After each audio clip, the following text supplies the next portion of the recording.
హరే కృష్ణ. ఈరోజు మనం భగవద్గీతలోని 46 వర్స్ నుంచి చేస్తున్నాము. కాకపోతే ఒక చిన్న రివ్యూలా ఉంటుంది కాబట్టి 40 వర్స్ నుంచి చేస్తాం. ఓకే. సో ఈ రెండో అధ్యాయం అనేది భగవద్గీత యొక్క సమరీ అన్నమాట. అంటే భగవద్గీత యొక్క సారాంశం. మీరు ఈ చాప్టర్ని మామూలుగా అర్జునుడు అడిగిన ప్రశ్నలకి కృష్ణుడు వెంటనే ఈ మొత్తం ప్రశ్నలకన్నిటికీ సమాధానం ఇక్కడే ఇచ్చేస్తాడు. మొత్తం కర్మ ఎలా చేయాలి, మన కాన్షియస్నెస్ ఎలా ఉండాలి, మొత్తం దీంట్లోనే వచ్చేస్తుంది.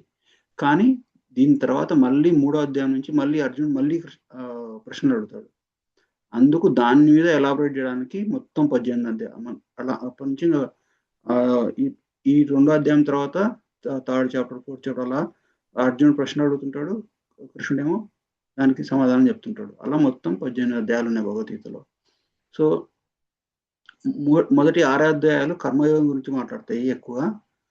సో అంటే కర్మ ఎలా చేయాలి, మనం అంటే పనులు ఎలా చేయాలి, మన కాన్షియస్నెస్ ఎలా ఉండాలి, మనం ఒక భక్తి మార్గంలోకి వచ్చేసి ఒక మన మామూలుగా ఒక మెటీరియల్ లైఫ్తో పాటు స్పిరిచువల్ లైఫ్ కూడా ప్యారల్ గా పెట్టుకునేసి మనం ఎలాగైతే మన కుటుంబ బాధ్యతలకి, వృత్తి బాధ్యతలకి, ఇంకా ఇతర సొసైటీకి కానీ సోషల్ యాక్టివిటీస్ కానీ వాటన్నిటికీ ఎంత ప్రాధాన్యత ఇస్తామో అంతకంటే కూడా ప్రాధాన్యత మనం మన స్పిరిచువల్ లైఫ్కి అంటే ఆధ్యాత్మిక జీవితానికి ఇవ్వాలి. అది ఐడియల్ వే ఆఫ్ లివింగ్. లేకపోతే వాళ్ళు అలా ఎవరైతే వాళ్ళు కేవలం భౌతిక విషయాల పట్లనే ఆసక్తులై ఉండేసేసి ఎవరైతే ఆధ్యాత్మికతని అంటే స్పిరిచువాలిటీని కంప్లీట్గా నెగ్లెక్ట్ చేస్తారో వాళ్ళని కృష్ణ ఏమంటే కృపణ అన్నాడు. కృపణ అంటే పిసినారులు అంటారు. కృపణ అంటే మామూలుగా మైజర్లీ అనమాట. అంటే ఎందుకంటే పిసినారులు ఎట్లుంటారు, వాళ్ళ దగ్గర కోటాను డబ్బులు ఉన్నా కానీ ఏమి లేని వాళ్ళలాగా చినిగిపోయిన బట్టలు వేసుకునేసి ఏదో ఇంకా అంటే చాలా సింపుల్గా కాదు చెప్పాలంటే, ఖర్చు పెడితే డబ్బులు అయిపోతాయి అన్నట్లు, ఇంకా అంటే ఇంకా బాగా మైజర్లీగా ఉంటారు అనమాట. సో అంటే కృష్ణుడు ఎందుకు అన్నాడంటే అటువంటి వాళ్ళని మనము మన మానవ జీవితాన్ని ఉపయోగించేసుకొనేసి ఎంతో సాధించవచ్చు. మనం స్వర్గానికి వెళ్ళొచ్చు, బ్రహ్మలోకానికి వెళ్ళొచ్చు. అది కర్మయోగం ద్వారా స్వర్గం వరకు వెళ్ళొచ్చు. వేదాలు ఉపనిషత్తులు చదివి జ్ఞానయోగం చేసామనుకోండి బ్రహ్మైక్యం కావచ్చు. అంటే ఆధ్యాత్మిక జీవితాన్ని పాటిస్తే, కర్మయోగం ద్వారా ఆధ్యాత్మిక జీవితాన్ని పాటిస్తే వాళ్ళు అంటే భక్తి మార్గంలో కాకుండా దానాలు, ధర్మాలు, యజ్ఞాలు, యాగాలు అటువంటివన్నీ చేసేవాళ్ళు స్వర్గలోకం వరకు మాత్రం వెళ్తారు. అలా కాకుండా ఈ జ్ఞానయోగం వేదాలు ఉపనిషత్తులు అన్ని చదివి వాటిని అర్థం చేసుకుని అవన్నీ చేసుకునే వాళ్ళు బ్రహ్మన్ అంటే పరబ్రహ్మమైన పరబ్రహ్మంలో లీనమైపోతారు. అంటే బ్రహ్మైక్యం అయ్యి కూడా అవడానికి ఛాన్స్ ఉందన్నమాట. కానీ అష్టాంగ యోగులు అంటే యోగ పద్ధతి ద్వారా అంటే ఇప్పుడు మెడిటేషన్ చేయడము బాగా అంటే మెడిటేషన్ అంటే మామూలుగా ఇట్లా ఏదో 10 నిమిషాలు 20 నిమిషాలు చేస్తే మెడిటేషన్ ఎందుకు పనికి రాదు. మెడిటేషన్ వేల సంవత్సరాలు చేస్తే అప్పుడు మనకి ఎక్కడికి వెళ్ళాలంటే అక్కడికి వెళ్ళగలిగే శక్తి వస్తుందన్నమాట. కొంచెమంది స్వర్గానికి వెళ్తారు, కొంచెమంది బ్రహ్మలోకంకి వెళ్తారు, కొంచెమంది బ్రహ్మంలో ఐక్యమవుతారు. సో కానీ ఎవరైతే భక్తి మార్గం చేస్తారో, భక్తి మార్గం ఎంత సింపుల్ చెప్పండి. మనం జాబ్ చేస్తూ కుటుంబ బాధ్యతలు పాటిస్తూ ఇంకా మన సోషల్ రెస్పాన్సిబిలిటీస్ అన్ని క్యారీ ఆన్ చేస్తూ కూడా మనం భక్తి మార్గాన్ని పాటించవచ్చు. అటువంటి అంత సింపుల్ మార్గమైనా కానీ భక్తి మార్గం ఎవరైతే పాటిస్తారో వాళ్ళకి భగవద్ధామం వైకుంఠం కానీ, గోలోక బృందావనం కానీ, ఇంకా అయోధ్య ధామం కానీ అటువంటి లోకాలకు వెళ్ళే ఛాన్స్ ఉంటుంది. మరి మీరు అనొచ్చు, మనము కష్టపడి పని చేస్తాము, అంత కష్టపడి పని చేసి డబ్బు సంపాదించేసి దాని ధర్మము, యజ్ఞాలు, యాగాలు అవన్నీ చేస్తాము, పుణ్యకారాలు ఎన్నో చేస్తాము. అంత కష్టపడే దానికి వచ్చేది కేవలం స్వర్గమే అయితే మరి ఏం కష్టం లేకుండా కేవలం అంత భక్తి మార్గం ఎంత ఎంత ఎంత మంచిదంటే, ఎంత పవర్ఫుల్ అంటే కృష్ణుడు ఏమంటాడంటే సుసుఖం కర్తుమవ్యయం, అంటే మామూలుగా జస్ట్ భక్తి మార్గంలో జపం చేయడము, భక్తుల సాంగత్యం తీసుకోవడం, భగవంతుని కథలు వినడము, లేదా ఆ, ఇంకా ఇట్లా మన టెంపుల్లోనో లేకపోతే ఇంట్లోనో భగవంతుని గురించి సేవ చేయడము, ఆ, శ్రవణం కీర్తనం విష్ణు స్మరణం అంటే భగవంతుని స్మరించుకోవడము, అర్చనం వందనం దాస్యం అర్చన చేయడము, భగవంతునికి ప్రణామాలు చేయడము, దాస్యం అంటే ఒక సేవ చేయడం టెంపుల్కి వచ్చేసి అని అట్లా, ఆత్మ నివేదనం ఫుల్గా సరెండర్ అయిపోవడం. ఈ నవవిధ భక్తుల్లో ఏ మార్గాన్నైనా గట్టిగా పట్టుకున్నా, లేదా కొన్ని మార్గాలైనా గట్టిగా పట్టుకున్నా, లేదా ఒక్క మార్గాన్నైనా గట్టిగా పట్టుకున్నా, లేదా అన్ని మార్గాలను పాటించినా కానీ ఈజీగా మనం మన జీవితాన్ని సార్థకత చేసుకోగలం. అలా కాకుండా కేవలం ఇంద్రియ తృప్తి కోసమే చేసేవాళ్ళు అంటే వాళ్ళకి అంటే వాళ్ళు ఇంద్రియ తృప్తి కోసం అంటే కేవలం ఈ ప్రపంచంలో సుఖంగా ఉండాలనే వాళ్ళకు కూడా 24 గంటలు ఉన్నాయి. వాళ్ళు కూడా కష్టపడతారు, వాళ్ళు కూడా పడుకోవాలి, తినాలి, కుటుంబ బాధ్యతలు నెరవేర్చాలి, శరీర బాధ్యతలు ఉంటాయి, అవి నెరవేర్చాలి. అవన్నీ వారు కూడా చేస్తారు, భక్తులు కూడా చేస్తారు. కానీ భక్తులకు వచ్చే స్టేజ్ ఎటువంటి చూడండి. మరి అలా కాకుండా ఈ కేవలం భౌతిక విషయాల పట్లనే ఉండే వాళ్ళ స్టేజ్ ఎటువంటిదంటే మళ్ళీ ఇంకో జన్మ తీసుకుంటారు, మళ్ళీ ఇంకో జన్మ తీసుకొని వాళ్ళ పుణ్యకర్మలు పాపకర్మలు అవన్నీ చేస్తారనమాట. అందుకే ఇప్పుడు మనకు భగవద్గీత ఎందుకు అంత ఇంపార్టెంట్ అంటే భగవద్గీత ద్వారా మన జీవితాన్ని ఎలా స్పిరిచువలైజ్ చేసుకోవాలో మనకి కృష్ణుడు చెప్తున్నాడు అనమాట. ఇప్పుడు చూడండి, అర్జునుడి ఒక నిమిత్తంగా అంటే అర్జున్ ఒక ఇన్స్ట్రుమెంట్ గా పెట్టుకునేసేసి మనకు కృష్ణుడు మన జీవితాన్ని ఎలా స్పిరిచువలైజ్ చేసుకోవాలని చెప్తున్నాడు ఇక్కడ. సో అలా స్పిరిచువలైజ్ చేసుకోవడమే భక్తి యోగ మార్గం. సో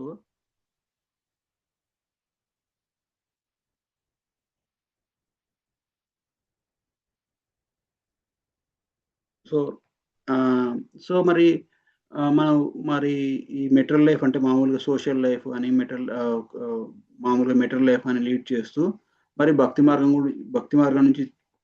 మార్గంలో కూడా వస్తే మనకు కొంచెం అంటే మనకు టైం స్పెండ్ చేయాల్సి ఉంది. రోజు 16 రౌండ్లు జపం చేయమని చెప్తారు ప్రభుపాదుల వారు. 16 రౌండ్లు జపం చేయడానికి కనీసం 2 గంటలు పడుతుంది. మళ్ళీ ప్రతిదీ వంట చేసిన ప్రతిదీ కూడా మనం మామూలుగా డివోటీస్ అయితే మెయిన్గా భక్తిలో మనం 90% అడ్వాన్స్మెంట్ కేవలం మంత్ర జపం ద్వారా అయిపోతుంది. అంటే మీకు చూడండి, ఏదైనా ఎగ్జామ్కి వెళ్ళామనుకోండి, ఎగ్జామ్లో మీకు పాస్ అవ్వాలనుకోండి ఏం చేస్తారు, మంచి వెయిటేజ్ ఉన్న క్వశ్చన్స్ కానీ వెయిటేజ్ ఉన్న సెక్షన్ మీద కాన్సన్ట్రేట్ చేస్తారు. ఇప్పుడు కొన్ని సెక్షన్స్ ఉంటాయి 20% మార్క్స్, ఇంకా కొన్ని సెక్షన్స్ ఉంటాయి 10 మార్క్స్ వస్తాయి. సో దాని మీద ఎక్కువ కాన్సన్ట్రేట్ చేయకుండా ఫస్ట్ వెయిటేజ్ ఉన్న దాన్ని ఎక్కువ తీసుకుంటారు అనమాట. అంటే శిల ప్రభుపాదుల వారు ఏమంటారంటే 99% of our spiritual advancement depends on only హరినామ సంకీర్తన్ అంటే జపం చేయడం మీద. అందుకే 16 రౌండ్లు ఎవరైతే 16 రౌండ్లు జపం చేస్తారో వాళ్ళకి దే ఆర్ అష్యూర్డ్ సక్సెస్. అంటే ఆధ్యాత్మికంగా వాళ్ళకి సక్సెస్ అనేది గ్యారంటీ అనమాట. ఇప్పుడు పురుషోత్తమ మాసం వస్తుంది ఆదివారం నుంచి, ఎవరైనా స్టార్ట్ చేయకపోతే ఈ మాసం నుంచి స్టార్ట్ చేయండి. ఎందుకంటే ఈ మాసంలో ఏది చేసినా కానీ 1000 రెట్లు ఎక్కువ ఫలితం వస్తుంది. సో అందుకే మనం కేవలం భౌతిక విషయాలే కాకుండా ఆధ్యాత్మిక జీవితం కూడా ఉండాలి. అప్పుడే మన జీవితం పరిపూర్ణంగా ఉంటుంది. అంటే హోల్సమ్ లైఫ్ అంటారు దాన్ని. అలా కాకుండా కేవలం భౌతిక విషయాల మీద కేవలం కుటుంబము, డబ్బు లేదా పేరు ప్రతిష్ట దానికోసం మన జీవితాన్ని వెచ్చిస్తే వాళ్ళు చాలా కృపణులు, అంటే మైజర్లీ అనమాట వాళ్ళు. సో మరి ఈ భక్తి మార్గాన్ని చేసేటప్పుడు మనం కొన్ని సాక్రిఫైస్ చేయాల్సి వస్తుంది. ఏం సాక్రిఫైస్ చేస్తాము, కొంచెం టైము, కొంచెం దుష్ట సాంగత్యాన్ని దూరం పెట్టేస్తాము. ఎవరైతే తాగుతుంటారు, తిరుగుతుంటారు, వ్యభిచారం చేస్తారు, అటువంటి వాళ్ళని దూరం పెట్టేస్తాం. ఎందుకంటే వాళ్ళ వల్ల మన కాన్షియస్నెస్ పాడైపోతుంది. అలా మనకు కొంచెం నష్టం వస్తుంది. ఎలాగైతే అర్జునుడు వాళ్ళు ఈ యుద్ధం చేయడం వల్ల నేను నా బంధువుల్ని, మా తాతల్ని, గురువుల్ని వాళ్ళని చంపుకొనేసి నేను ఎలా సంతోషంగా ఉండగలనేసి ఒక సందిగ్ధలో పడ్డాడో అలాగే మనం కూడా ఈ భక్తి మార్గంలోకి వస్తే కొంచెం మందిని మనం వదిలేయాల్సి వస్తుంది. చెడు సాంగత్యాన్ని వదిలేయాల్సి వస్తుంది. ఇంకా చెడు అలవాట్లు వదిలేయాల్సి వస్తుంది. చెడు అలవాట్లు ఏంటి,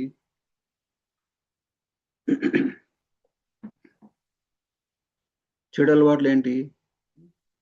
ఆ, మద్యం తినడం, మాంసం తినడం, మద్యం తాగడం, అంటే ఇంటాక్సికేషన్ అనమాట. మద్యం కానీ, డ్రగ్స్ కానీ, అటువంటివి ఏదైనా కానీ తీసుకోవడం అని.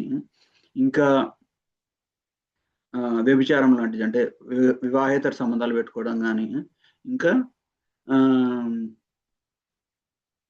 గ్యాంబ్లింగ్ అంటే జూదం ఆడడం కానీ, అటువంటి చెడు చెడు అలవాట్లను దూరం పెట్టేస్తాం. చెడు పనులని దూరం పెట్టాల్సి వస్తుంది. సో ఇంత చిన్న సింపుల్ అనమాట. అలా అవన్నీ దూరం పెట్టడం వల్ల మన మనసు చాలా ప్రశాంతంగా అవుతుంది అనమాట.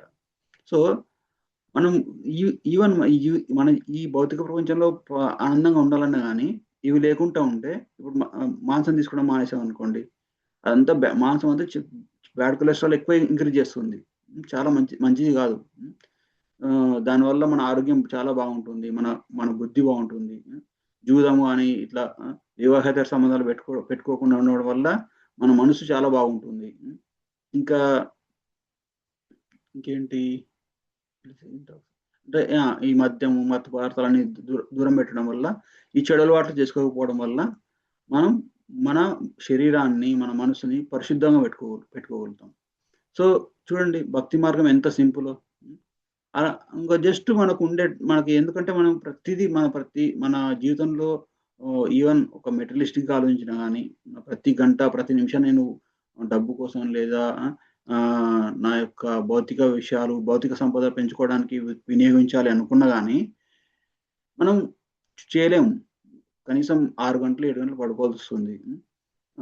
ఇంకా అలా ఇప్పుడు ఇప్పుడు ఇప్పుడు ఈ సోషల్ మీడియా జనరేషన్లో మనం ఎంతో టైం అనవసరంగా వేస్ట్ చేస్తుంటాం.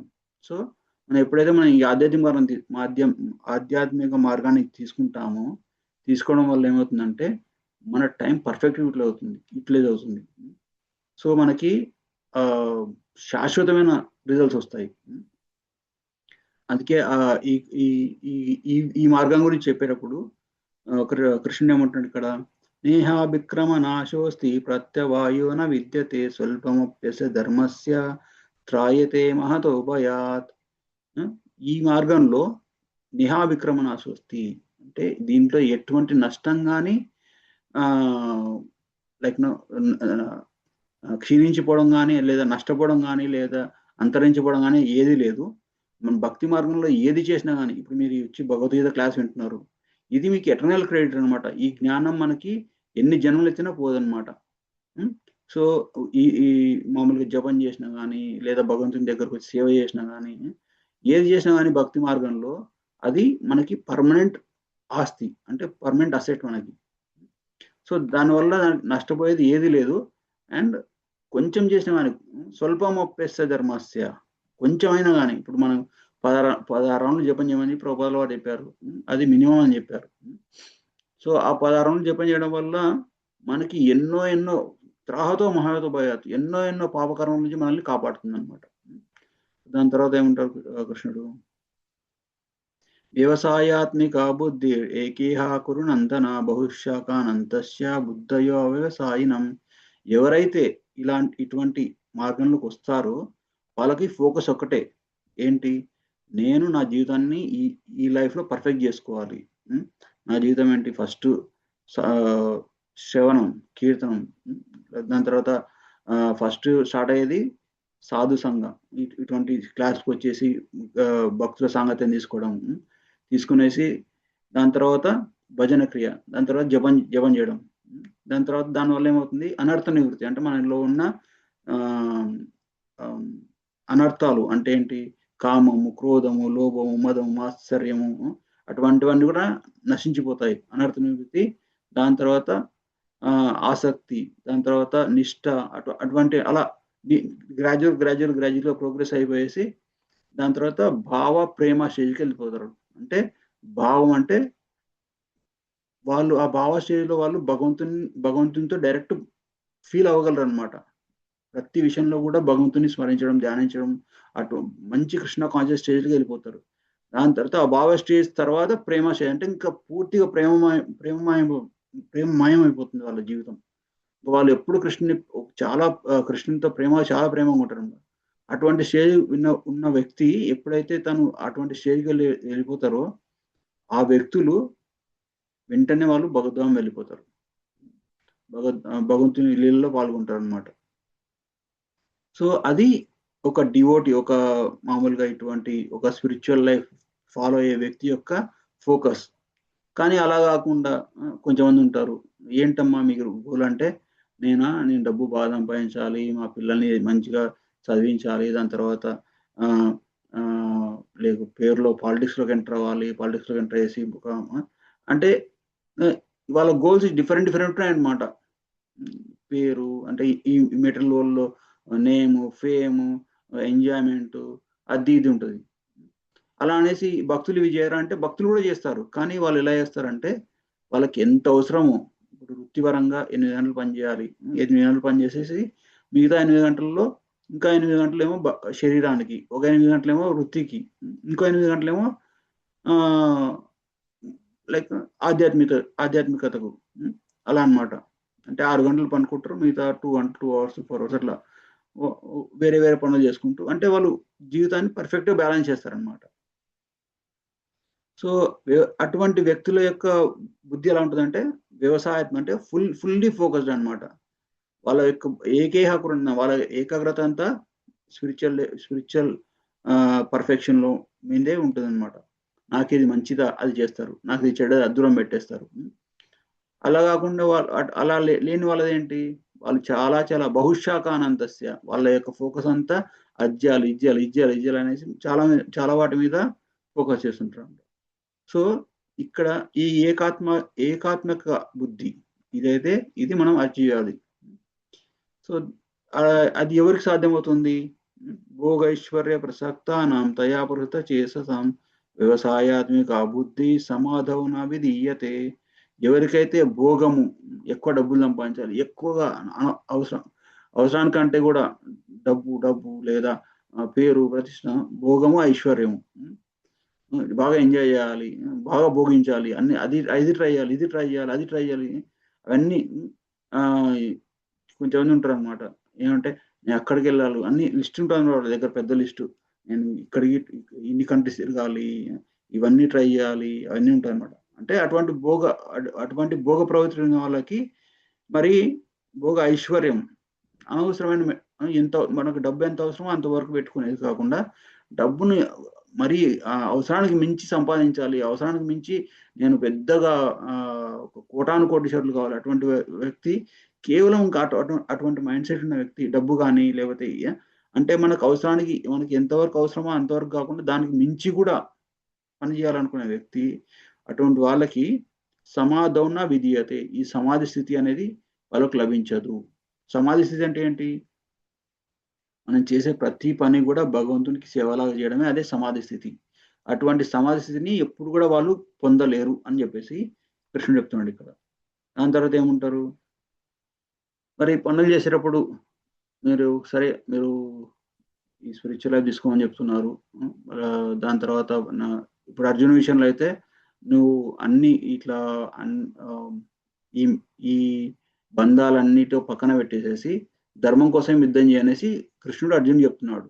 కానీ మన విషయంలో ఏంటి, మనం మన మెటీరియల్ లైఫ్ని బ్యాలెన్స్ చేసుకుంటూనే స్పిరిచువల్ లైఫ్కి ఎక్కువ ఇంపార్టెన్స్ ఇవ్వాలి. సరే, మరి ఇలా ఇచ్చినప్పుడు నేను చెప్పినట్టు మనకు మన టైం కొంచెం పోతుంది, కొంచెం మన యొక్క ఎఫర్ట్స్ దాంట్లో వెళ్తాయి. సో మరి నాకు గ్యారంటీగా దీంట్లో సక్సెస్ వస్తుందా, గ్యారంటీగా నేను ఈ జన్మలోనే భగవద్ధామం వెళ్ళిపోతానా లేదా, అటువంటి అనేసి ఒక అనుమానాలు వస్తాయి. నాకు ఏంటి లాభం అనేసి.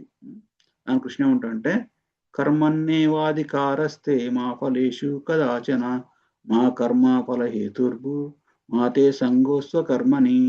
అంటే నువ్వు ఈ డ్యూటీ చేయడమే నీ బాధ్యత. మా ఫలేషు కదాచన అంటే ఫలితాల మీద నీకు ఎటువంటి అధికారం లేదు. ఇప్పుడు చూడండి, ఒక వ్యక్తి ఒక ఎగ్జామ్ రాసే వ్యక్తి వచ్చి పిల్లవాడు ఎగ్జామ్ ప్రిపేర్ అవుతున్నాడు అనుకోండి. ఎగ్జామ్ రాసే అబ్బాయి కానీ అమ్మాయి కానీ నాకు రిజల్ట్స్ వస్తాయో లేదో, నేను పాస్ అవుతాను లేదో, లేదా నేను చదివింది వస్తుందో లేదో అనేసి ఎప్పుడు టెన్షన్ పడే వాళ్ళకి అనవసరంగా వాళ్ళ మెంటల్ ఎనర్జీ అంతా వేస్ట్ అయిపోతుంది అనమాట. ఆ టెన్షన్లో వాళ్ళు చదివింది కూడా మర్చిపోతారు. అలా కాకుండా కేవలం వాళ్ళ ఫోకస్ ఏంటి, నేను ఐ హ్యావ్ టు మంచిగా ప్రిపేర్ అవ్వాలి, ఎంత నాకున్న సమయాన్ని బాగా వినియోగించుకునేసి మంచిగా ప్రిపేర్ అయిపోయేసి ఎగ్జామ్ రాయడం ఒకటే నా బాధ్యత. దాని తర్వాత ఎగ్జామ్ రాసిన తర్వాత కూడా కొంచెం టెన్షన్ పడే వాళ్ళు ఉంటారు అనమాట. వచ్చేస్తున్నారు, ఏదో రిజల్ట్ ఏమవుతుందో అంటే వాళ్ళకి ఎట్లా అంటే నేను నేను ఆ విషయాన్ని గురించి ఆలోచిస్తేనే మంచి రిజల్ట్స్ వస్తాయి, ఆ విషయాన్ని గురించి ఆలోచించకుంటే మనకు రిజల్ట్స్ రావేమో అనేసి ఒక భ్రమలో ఉంటారనమాట. అందుకే కృష్ణుడు ఏమంటాడు ఇక్కడ, నువ్వు నువ్వు వెళ్ళేసేసి ఆ కర్మలు చేయడం వరకే నీకు అధికారం ఉంటుంది, ఫలితం మీద నీకు ఏ అధికారం లేదు. కొన్నిసార్లు కృష్ణుడు ఏం చేస్తాడంటే భక్తి మార్గంలోకి వచ్చినప్పుడు మనకి ఏది మంచిదో మనకు తెలియకపోవచ్చు. నాకు డబ్బు బాగా కావాలి, నాకు నాకు ప్రమోషన్ రావాలి, అది ఇది అనేసి వివిధ రకాల కోరికలు ఉంటాయి కదా, అవి కొన్నిసార్లు మనకు మంచిది కాకపోవచ్చు, మనకు తెలియకపోవచ్చు ఏది మంచిది ఏది చెడది అనేసి. మనం ఎంత ప్రయత్నించినా కొన్ని సాధ్యపడకపోవచ్చు, అంటే రిజల్ట్ రాకపోవచ్చు. ఆ రిజల్ట్ రానప్పుడు మనం ఏం చేస్తామంటే కొంచెం డిప్రెస్ అయిపోతాం అనమాట. దానికోసం కృష్ణ ఏమంటాడంటే డ్యూటీ పని చేయడం ఒకటే నీ డ్యూటీ, రిజల్ట్ గురించి నువ్వు ఆలోచించొద్దు అని చెప్తాడు అనమాట. మీకు ఎగ్జాంపుల్ చెప్పాను కదా, ఒకసారి ఒక వ్యక్తి బాగా వీక్గా ఉంటాడు అనమాట, బలం లేకుండా చాలా నీరసంగా ఉంటాడు అనమాట. అయితే ఆ వ్యక్తి దేవుని దగ్గరికి వెళ్ళేసి బాగా గట్టిగా ప్రార్థిస్తాడు, భగవంతుడా నాకు శక్తినివ్వు అనేసి ప్రార్థిస్తే భగవంతుడు దేవుడు ప్రత్యక్షం అవుతాడు అనమాట. ప్రత్యక్షమైనప్పుడు ఏం చేస్తాడంటే అక్కడ ఒక పెద్ద రాయి అంటే ఒక ఏమంటారు దాన్ని, పెద్ద రాయి ఉంటుంది అనమాట, గుండు రాయి, కొండరాయి అనుకోండి, ఒక కొండరాయి ఉంటుంది అక్కడ. కొండరాయి అంటే కృష్ణుడు ఏమంటాడంటే నీకేం కావాలంటే కృష్ణ నాకు శక్తినివ్వు, నా శరీరం చాలా వీక్ ఉంది, నాకు శక్తినివ్వు అంటే ఇప్పుడు కృష్ణ ఏమంటాడంటే ఈ కొండరాయి ఉంది కదా, ఈ కొండరాయిని ఈ పొలంలో ఇటు పక్క ఉంది కదా, నీవు నీ స్వయంగా నీ బలాన్ని ఉపయోగించేసి నువ్వు ఈ కొండరాయిని ఇక్కడ నుంచి ఈ పొలం ఈ గట్టు నుంచి ఆ గట్టు వరకు మూవ్ చేయి అని చెప్తాడు అనమాట. సరే అనేసి తను మామూలుగా ఆ కొండరాయి చాలా పెద్దగా ఉంటుంది, కానీ తినేమో చాలా వీక్ పర్సన్. ఏం చేస్తాడంటే ఆ కొండరాయిని తన శక్తి అంతా ఉపయోగించేసి మూవ్ చేయడానికి తోస్తుంటాడు. అలా రోజులు గడిచిపోతాయి, నెలలు గడిచిపోతాయి, సంవత్సరాలు గడిచిపోతాయి. రోజు కృష్ణుడు నాకు ఈ ఆదేశం ఇచ్చాడు కాబట్టి ఏమన్నాడు కృష్ణ, ఏమన్నాడు, నువ్వు ఈ బండరాయిని ఈ పొలం ఈ గట్టు నుంచి ఆ గట్టు తోయడానికి ప్రయత్నించు అని చెప్పాడు అనమాట. సో అందుకనేసి ఈ వ్యక్తి డెడికేటెడ్గా రోజు వచ్చేసేసి కనీసం గంటను 2 గంటలు 3 గంటలు 4 గంటలు వచ్చేసి దాన్ని తోయడానికి ప్రయత్నిస్తుంటాడు అనమాట. దాని తర్వాత ఎంత ప్రయత్నించా కానీ కొంచెం కూడా కదలకుంటుంది ఆ రాయి. సో ఇంకా కానీ తను ఏం చేశాడంటే కృష్ణుడు చెప్పాడు కాబట్టి చేయాలనేసి దాన్ని తోస్తూనే ఉంటాడు అనమాట వచ్చి. తను ఇంకా కొన్ని రోజులకి ఒక నిరాశ నిస్పృహకు వచ్చేస్తాడు అనమాట. నేను ఈ బండను కనీసం ఒక ఇంచు కూడా ముయ్యలేకపోయాను కదా, మరి కృష్ణుడు నాకు ఇచ్చిన బాధ్యతను నేను నిర్వర్తించలేకపోయాను అనేసి ఒక నిరాశకు గురవుతాడు. అప్పుడు భగవంతుడు మళ్ళీ ప్రత్యక్షం అవుతాడు, నిరాశకు గురయ్యేసేసి మళ్ళీ ప్రార్థించినప్పుడు మళ్ళీ భగవంతుడు మళ్ళీ ప్రత్యక్షం అయ్యేసి ఏమైంది అంటే భగవంతుడా నువ్వు నాకు ఈ రాయిని ఇక్కడ నుంచి అక్కడ మూవ్ చేయమని చెప్పావు, నేను ఎన్నో నెలల నుంచి ఎన్నో రోజుల నుంచి ప్రయత్నించాను కానీ కనీసం ఒక్క ఇంచు కూడా మూవ్ చేయలేకపోయాను అని చెప్తాడు అనమాట. అప్పుడు కృష్ణ ఏమంటాడంటే నేను నిన్ని మూవ్ చేయడానికి ప్రయత్నించు అని చెప్పాను, ఖచ్చితంగా మూవ్ చేయాలని చెప్పలేదు. సో నువ్వు ప్రయత్నించావు, నేను చెప్పినట్టు నువ్వు ప్రయత్నిస్తున్నావు, నువ్వు సిన్సియర్గా ప్రయత్నించావు కాబట్టి చూడు నీకు అప్పుడు ఎంత నీ బైసిప్స్ కానీ నీ శరీరం కానీ ఎంత దృఢంగా అయింది, ఎంత పవర్ఫుల్గా అయింది ఇప్పుడు చూడండి అని అప్పుడు చెప్తాడు అనమాట. అంటే ఆ వ్యక్తి తన శరీరంలో జరిగే మార్పును గమనించలేదన్నమాట. తను ఇప్పుడు ఆ వ్యక్తి ఆ వీక్నెస్ అంతా పోయేసి మంచిగా కండలు తిరిగిన శరీరంతో ఫుల్ ఒక ప్రెజర్ లాగా అయిపోతాడు అనమాట. అలా మనం భగవంతుడు మనకి ఇచ్చిన డ్యూటీని మనం చేసే ప్రయత్నమే మనల్ని పర్ఫెక్ట్గా చేస్తుంది అనమాట. ఇంకో స్టోరీ ఉంది ఏంటంటే, మళ్ళీ ఎప్పుడన్నా చెప్తానండి. ఇది జస్ట్ అది ఒక ఎగ్జాంపుల్ అనమాట. అంటే ఆ కర్మను నిర్వర్తించడమే మన బాధ్యత. ఫలితం ఎలా వస్తుంది అనేది మనం వదిలేయాలన్నమాట. ఇప్పుడు చూడండి, మీకు ప్రభుపాదుల వారి స్టోరీ తెలిసే ఉంటుంది. ప్రభుపాదుల వాళ్ళ గురువు ఏం చెప్పారు, నువ్వు వెళ్ళి you go and preach in the English speaking world అని చెప్పాడు. అంటే ఇంగ్లీష్ లాంగ్వేజ్లో ఈ ఈ అమెరికా, యూరోప్ అటువంటి దేశాల్లో ఎవరైతే ఇంగ్లీష్ మాట్లాడుతుంటారో అక్కడ వెళ్ళేసి నువ్వు ప్రీచింగ్ స్టార్ట్ చేయని చెప్పంటే, ఈ భగవద్గీత నాలెడ్జ్ కానీ, కృష్ణ కాన్షియస్ అంటే ఈ కృష్ణ చైతన్యం గురించి అటువంటి వాళ్ళకి వెళ్ళేసి చెప్పు అని వాళ్ళ గురువు గారు తనకు ఆదేశం ఇచ్చారు. ఎస్య ప్రసాదాత్ భగవద్ ప్రసాద్ అంటే గురువు ఆదేశమే కృష్ణుని ఆదేశం. ఓకే, తను ఏం చేశాడు, అక్కడ ఉన్న రోజులు కూడా ఇండియాలో ఉన్నాడు. అప్పుడు వాళ్ళ గురువు ఎప్పుడు తనకి 25 ఏళ్ళు ఉన్నప్పుడు ఒకసారి చెప్పాడు అనమాట. దాని తర్వాత మళ్ళీ తనకి మళ్ళీ ఒక 50-60 ఏళ్ళు వచ్చిన తర్వాత కూడా మళ్ళీ ఇంకోసారి లాస్ట్ అంటే ఫస్ట్ ఇన్స్ట్రక్షన్ అదే, లాస్ట్ ఇన్స్ట్రక్షన్ కూడా అదే. ఏంటి, నువ్వు వెళ్ళేసేసి ఇంగ్లీష్ స్పీకింగ్ వరల్డ్కి అంటే ఇంగ్లీష్ స్పీకింగ్ ప్రపంచంలో ఎవరైతే ఇంగ్లీష్ మాట్లాడుతారో అక్కడ వెళ్ళేసి నువ్వు ప్రీచింగ్ చేయని చెప్తాడు అనమాట.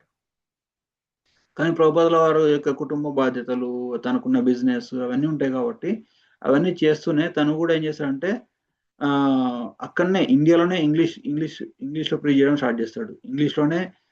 ఇండియాలోనే భగవద్గీతని ఇంగ్లీష్లో ట్రాన్స్లేట్ చేయడము, భాగవతాన్ని ఇంగ్లీష్లో ట్రాన్స్లేట్ చేయడము.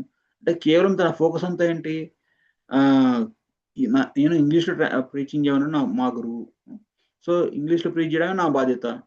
అలా ఒక బ్యాక్ టు గాడెడ్ మ్యాగజైన్ స్టార్ట్ చేసేసి రోజు ప్రతి వారానికి కొన్ని ఆర్టికల్స్ దానిలో పెట్టేసేసి దాని ప్రింటింగ్ కాస్ట్, దాన్ని డిస్ట్రిబ్యూట్ చేయడం అంతా తనే చేసుకునేవాడు అనమాట. సో అప్పుడు తనకు సపోర్ట్ ఉండదు, దాని గురించి ఎవరు పట్టించుకునేవారు కాదు. ఇంకా బ్యాక్ టు గాడెడ్ మ్యాగజైన్ ఇంగ్లీష్లో ఉంటుంది కదా, దాని యొక్క ధర 5 పైసలు అంతే ఆ కాలంలో. అప్పుడు ఆ టైంలో ఒక టీ యొక్క కాస్ట్ 10 పైసలు. జనాలు టీకి డబ్బులు పెట్టేవారు కానీ ఇటువంటి బ్యాక్ టు గాడెడ్ మ్యాగజైన్ ఆ మ్యాగజైన్ కొనడానికి డబ్బులు ఇచ్చేవారు కాదనమాట.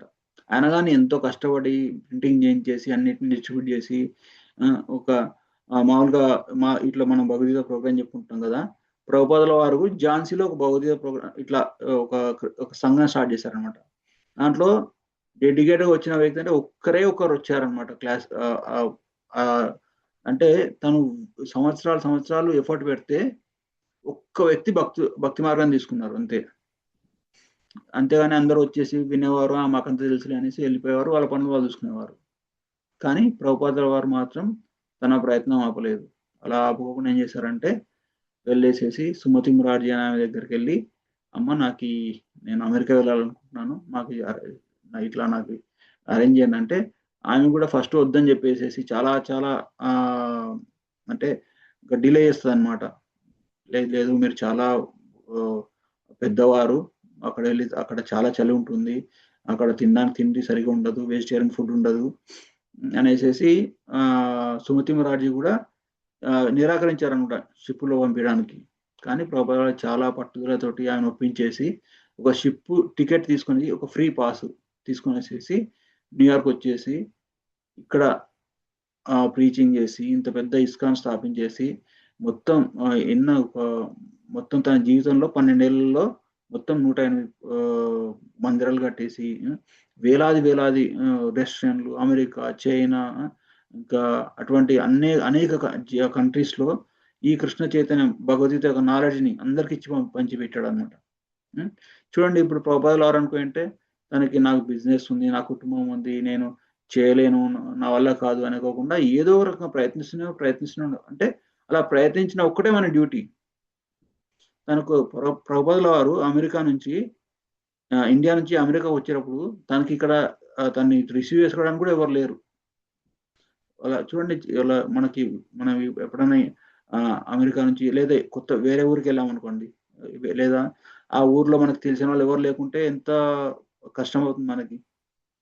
కానీ ప్రభుపాదుల వారికి ఇప్పుడు మనం ఇండియాకి వెళ్తే మనం ఇండియాలో తెలిసిన వాళ్ళ ఇంటికి వెళ్తాం, కానీ అక్కడ ప్రభుపాదుల వారికి ఇక్కడ కానీ రిసీవ్ చేసుకోవడానికి కూడా ఎవరు లేకుండే.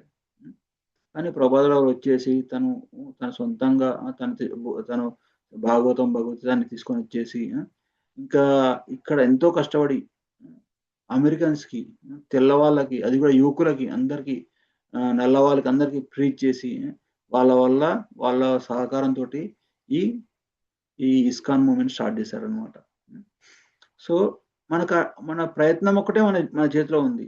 మన మన ఆ రిజల్ట్ ఆహ్, ఫలితం ఎలా వస్తుందనేది అది కృష్ణునికి సంబంధించిందనమాట. వాళ్ళు ప్రభుపాదుల వారు ఏమంటారంటే, నేను మా గురువుగారు నాకు 25 ఏళ్ళు ఉన్నప్పుడే చెప్పాడు. అమెరికాకి ఇట్లా ఇంగ్లీషు మాట్లాడే దేశాలకెళ్ళి ఇట్లా ప్రచారం చేయనేసి. నేను అప్పుడే వచ్చేసుంటే ఇంకా పెద్దగా చేసేవాడిని ఇస్కాన్ మూవ్‌మెంటు. కానీ ఇప్పుడు వృద్ధాప్యంలో వచ్చాను.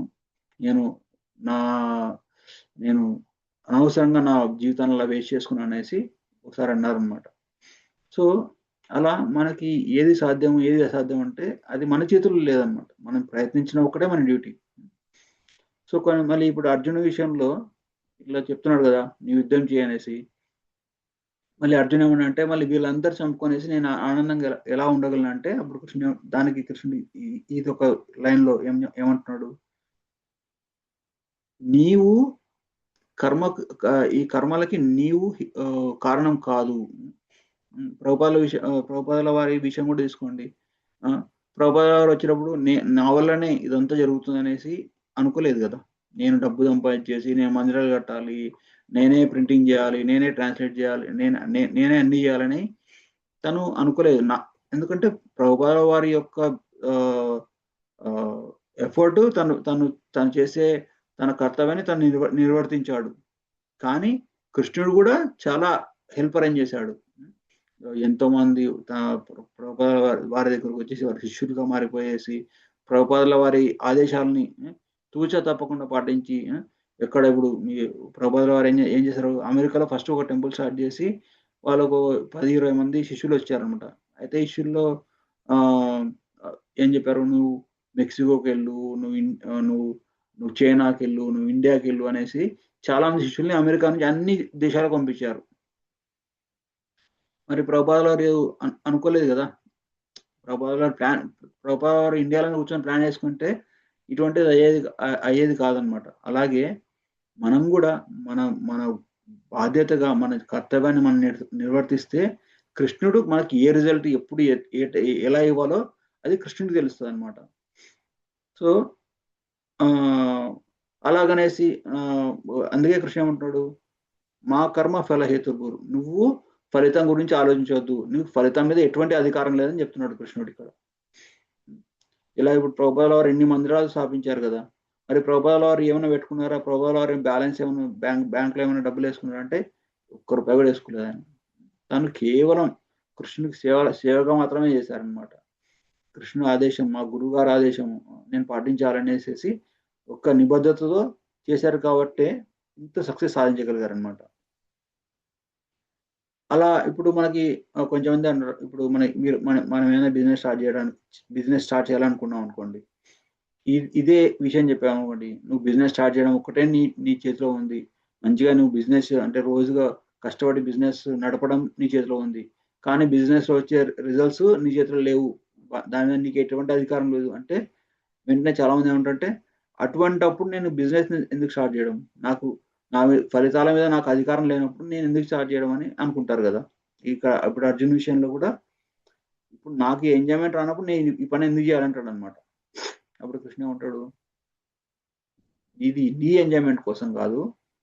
ఇట్ ఈస్ ఒక డ్యూటీ లాగానే చెయ్యి అని చెప్తాడన్నమాట. చూడండి మనం జపం చేసేటప్పుడు మనకి అంత ఎక్సైట్‌మెంట్ గాని, ఒక ఆహ్, అంటే ఒక ఎక్స్‌టసీ అంటే ఒక ఆనందం గాని అటువంటిదేం రాదు. ఇన్‌ఫాక్ట్ ఏ సాధన చేసినా గాని మనకి స్టార్టింగ్‌లో పెద్దగా కొంచెం ఆహ్, సంతోషంగా ఆనందంగా కనపడుతుంది గానీ, దాని తర్వాత మనం రెగ్యులర్‌గా జపం చేసేటప్పుడు మన మైండు, మన శరీరము చాలా చాలా ట్రబుల్ ఇస్తాయి. సో, ఎందుకు ఈ జపాలు, ఈ సాధనలు నాకవసరమా? దానివల్ల నాకేం ఆనందం రావట్లేదు అనేసేసి దాన్ని వదిలేయకూడదు అనమాట. దాన్ని మనం ఒక కర్తవ్యం లాగా చేయాలి, ఒక డ్యూటీ లాగా చేయాలన్నమాట. అలా చేస్తూ చేస్తూ పోయినప్పుడు మనం ఈ అనర్థాలన్నీ ఎప్పుడైతే మన హృదయం నుంచి వెళ్ళిపోతాయో అప్పుడు మనకి ఈ భావము, ప్రేమ వచ్చినప్పుడు అప్పుడు మనకి ఈ ప్రాసెస్‌లో గల ఆనందం మనకి ఆహ్, అర్థమవుతుంది. హ్మ్. సో, మరి ఈ జన్మలో మన మన జీవితాన్ని మనం పర్ఫెక్ట్ చేసుకోలేం గదా! అంటే నేను ఇప్పుడు ఈ జన్మలో ఇంత కష్టపడుతున్నానే, జపం చేస్తున్నాను, ఇట్లా ఇట్లా క్లాస్ వింటున్నాను. దీనివల్ల నాకు ఈ ఆనందం రానప్పుడు నేనెందుకు చేయాలంటే ఇది ఒక్క జీవితంతో అయిపోయే విషయం కాదనమాట. ఈ జీవితంలో మనం ఒక 90% చేశామనుకోండి, వచ్చే జీవితంలో 91% నుంచి స్టార్ట్ చేస్తాం. అదే ఈ జీవితంలో కేవలం 10% చేశామనుకోండి, వచ్చే జీవితంలో 11% నుంచి స్టార్ట్ చేస్తాం. అలా మనం ఎన్నో ఎన్నో జన్మలు చేసుకున్న ఫలితము మనకి ఈ భక్తి మార్గంలోకి రావడం. ఈ భక్తి మార్గంలోకొచ్చిన తర్వాత, ఈ భక్తి మార్గాన్ని డెడికేట్‌గా తీసుకొనేసి, సీరియస్‌గా తీసుకొని ఆహ్, దానికి రూల్స్, రెగ్యులేషన్స్ జపం జేయడము అవన్నీ పాటిస్తే మనకి ఈ ప్రోగ్రెస్ అనేది యూ కెన్ సీ అన్నమాట. సో, అందుకే ఇక్కడేమంటున్నాడు, నువ్వు రిజల్ట్స్ నీ మీద నీకే అధికారం లేదు. సో, అధికారం లేదు అనేసి నేను పని జేయకుండా ఉండడం మంచిది కాదనేసి ఇక్కడ కృష్ణుడు అర్జున్‌కి చెప్తున్నాడన్నమాట. ఇప్పుడు చూడండి దీనికి పర్ఫెక్ట్ ఎగ్జాంపుల్ ఎవరు? హనుమంతుడు. హనుమంతుడేంటి?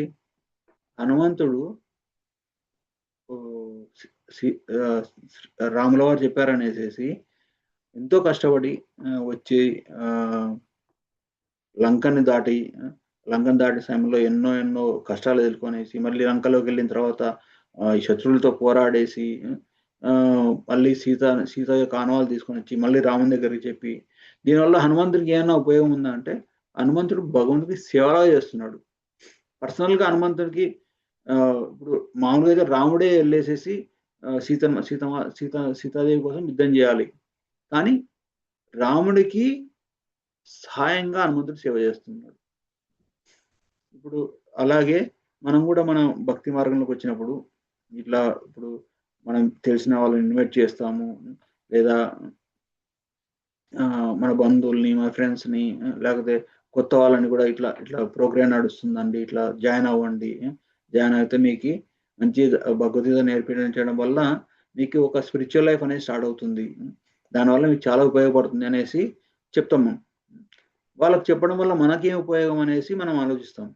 కొంచెంమంది ఇండియాలో అయితే కొంచెం నామూష్ పడతారనమాట చెప్పడానికి. ఎందుకంటే వీళ్ళు ఇంకా నా ఫ్రెండ్స్ నన్ను దూరం పెట్టేస్తారేమో, నా బంధువులంతా నా గురించి ఏమనుకుంటారు అనేసి ఒక రకమైన మొహమాటానికి వెళ్ళిపోతారనమాట. సో,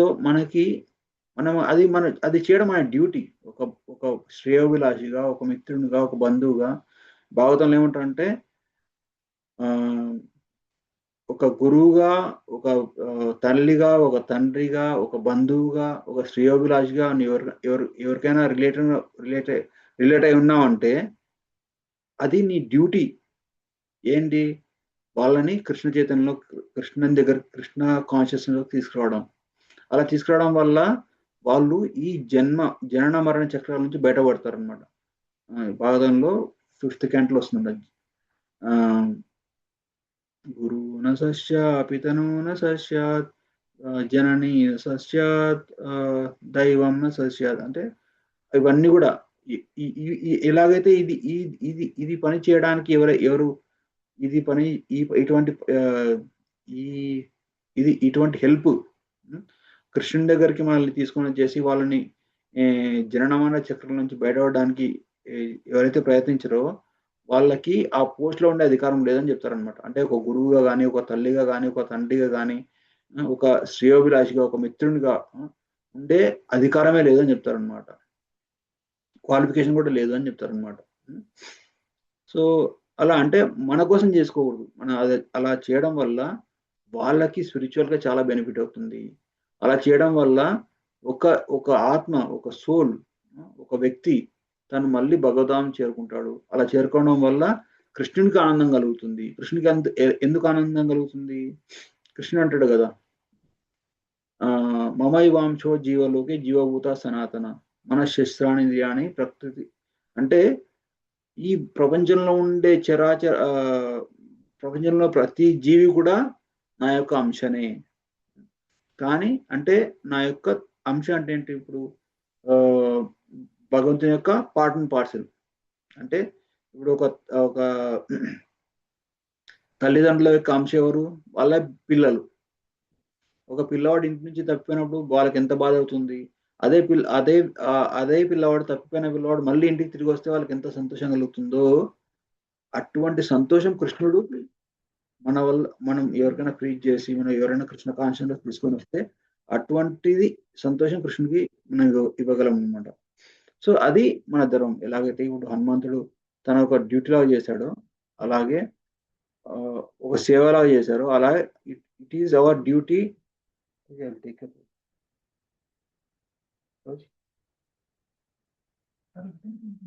ఒక సేవలా చేశాడో అలాగే మనం కూడా ఇప్పుడు మనకు తెలిసిన వాళ్ళని, మన ఫ్రెండ్స్‌ని, వాళ్ళకందరూ కూడా ఈ కృష్ణ కాన్షియస్‌నెస్ ఇవ్వడం అనేది మన డ్యూటీ అన్నమాట. ఒక ఒక ఒక సేవలాగా చేయాలన్నమాట. సో, సో ఇక్కడ చూసాం కదా! హనుమంతుడు ఇక్కడ అందరూ హనుమంతుని పొగిడేసేసి, తన్ని ఎంకరేజ్ చేసి, ఈ లంకను దాటం అనేసి చెప్తారన్నమాట. సో, మనకు కూడా ఏమనిపిస్తుందంటే, మనకి ఈ ప్రీచింగ్ చేయడం అవసరమా? లేదా మన బంధువులు ఏమనుకుంటారు? లేదా మన ఫ్రెండ్స్ ఏమనుకుంటారు? నాకంత కెపాసిటీ ఉందా? నాకంత స్కిల్స్ లేవు గదా! నాకు నాకు నేను భగవద్గీతనే మొత్తం చదవలేదు అని ఒక నిరాశకు గురవుతామనమాట.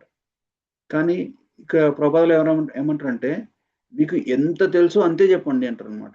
Don't worry about being perfect. మీరు పర్ఫెక్ట్ అవ్వడం చాలా చాలా చాలా ఏళ్ళు పడతదనమాట. అంతవరకు మనం వెయిట్ చేయనవసరం లేదనమాట. మనకెంత తెలుసు. ఒకసారి ప్రభుపాదుల వారి దగ్గరికి చాలా మంది పండితులు వచ్చారనమాట. ఇట్లా మామూలుగా ప్రభుపాదుల వారు ఇండియాలో ఉన్నప్పుడు చాలా మంది పండితులు వచ్చారు. వచ్చి ప్రభుపాదుల వారిని కలిసారనమాట. కలిసిన తర్వాత ప్రభుపాదుల వారు ఏమన్నారంటే, వాళ్ళ డిస్కషన్‌లో ప్రభుపాదుల వారు ఏమన్నారంటే, మీకు భగవంతుడు ఎవరో తెలుసా అని చెప్పారనమాట. అంటే ఆ పండితులు ఏమన్నారంటే, భగవంతుడు ఎవరు అని నిజమైన భగవంతుడు ఎవరు అనేసి తెలియడం అంటే చాలా పెద్ద విషయము. పెద్ద డిబేట్ పెట్టాలంటారనమాట. అలా డిబేట్ పెట్టడానికి ఏముంది అనేసేసి పక్కన ఒక భక్తుల యొక్క అమ్మాయి ఉంటదనమాట. తన పేరు సరస్వతి. ఆ సరస్వతి అనే అమ్మాయిని పిలిచి, "సరస్వతి కమ్ హియర్" అంటారనమాట. ఆ సరస్వతి చిన్న పిల్ల, అప్పుడు ఎంత ఒక 3 2 ఉంటాయన్నమాట. ఆ సరస్వతి ఎళ్ళేసేసి "యెస్ ప్రభుపాద్" అంటది. అంటే అప్పుడు ప్రభుపాదులు ఏమంటారంటే, "హూ ఈస్ గాడ్" అని అడుగుతాడన్నమాట. అంటే ఆ సరస్వతి ఏమంటే, "కృష్ణ ఈస్ గాడ్" అని అంటుంది. అండ్ హూ ఈస్ కృష్ణ అంటే, "Krishna is the supreme personality of godhead" అంటారన్నమాట. అప్పుడు ప్రభుపాదుల వారు తనకి ఒక మంచి గులాబ్ జామున్ ఇచ్చేసి పంపించేస్తారన్నమాట. చూసారా? ఆ చిన్న పిల్లకి గూడా తెలుసు కృష్ణుడు భగవంతుడంటే ఎవరో. మీరు చెప్పలేకున్నారు భగవంతుడంటే ఎవరో అనేసి వాళ్ళకి చెప్తారనమాట. అంటే మనకి ఎంత తెలుసు, మనం ఇన్ని ఇన్ని క్లాసులు వింటున్నాం గదా! మనకి ఎంతో తెలుసు. ఎంతో కొంత తెలిసుంటది కృష్ణుడు భగవంతుడు ఎవరు. లేదా మనం ఎవరు, ఆత్మ, మన శరీరం కాదు ఆత్మ. మనకు ఆధ్యాత్మిక జీవితం ఎందుకు అవసరము.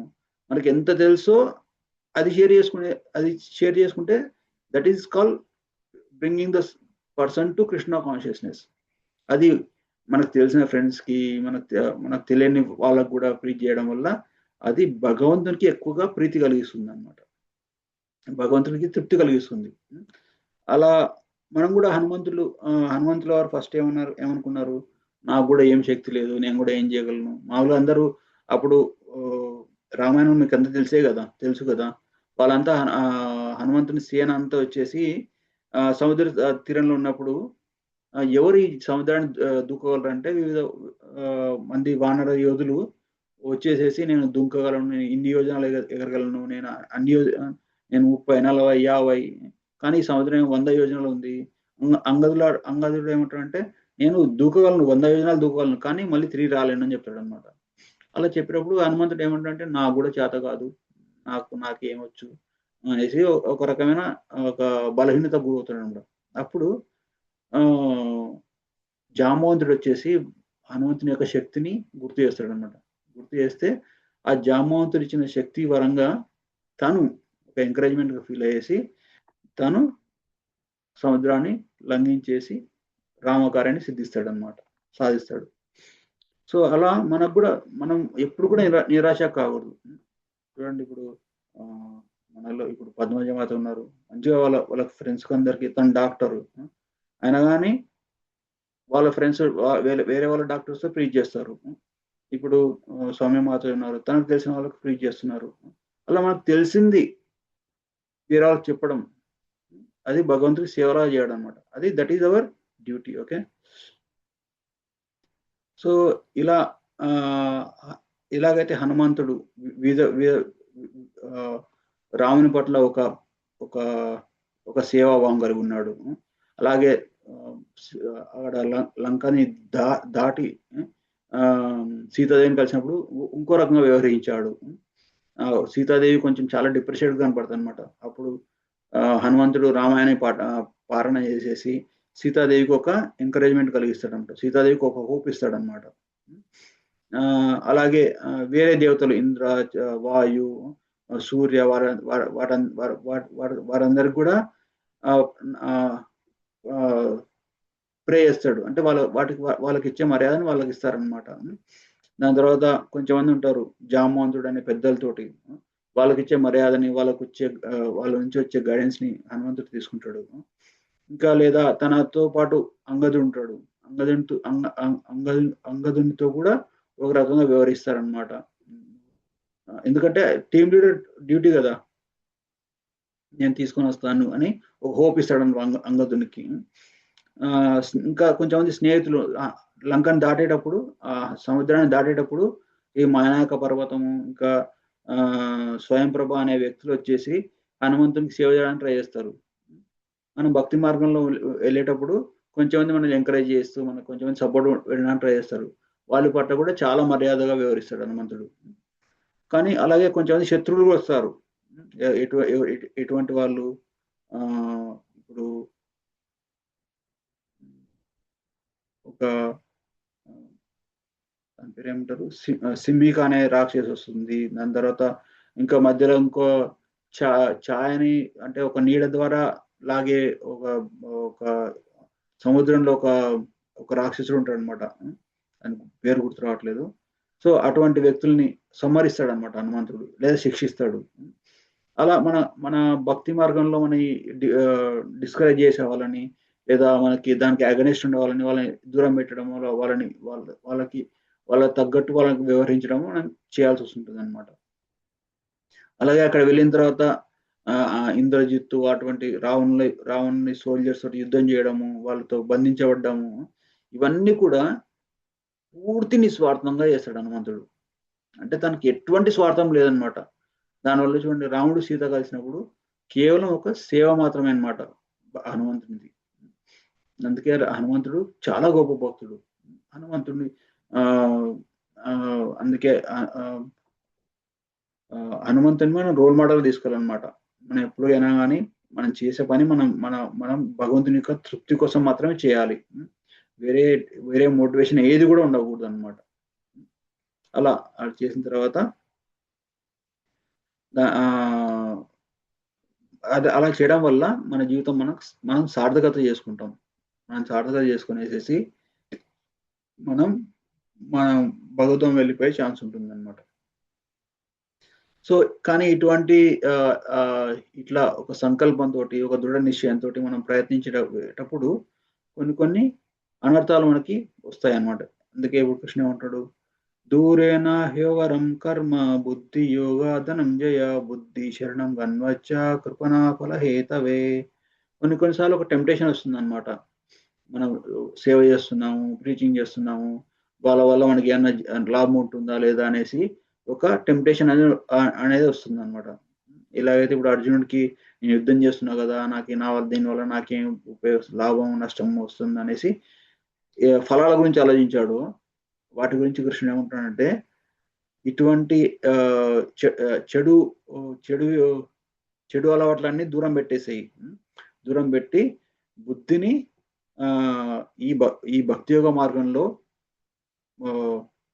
పెట్టిన తర్వాత అలా పెట్టకుండా కేవలం ఫలితాల గురించి అటువంటి ఈ భక్తి యోగ మార్గంలో పెట్టిన తర్వాత కూడా ఈ భక్తి యోగ మార్గం నుంచి కూడా నాకేమన్నా వస్తుందా, దీనివల్ల నాకేం ఉపయోగం అనేసి ఒక ఫలాపేక్ష చేయడం వల్ల అది మంచిది కాదు, అది వాళ్ళు కూడా కృపణులే అనేసి కృష్ణుడు చెప్తున్నాడు అనమాట.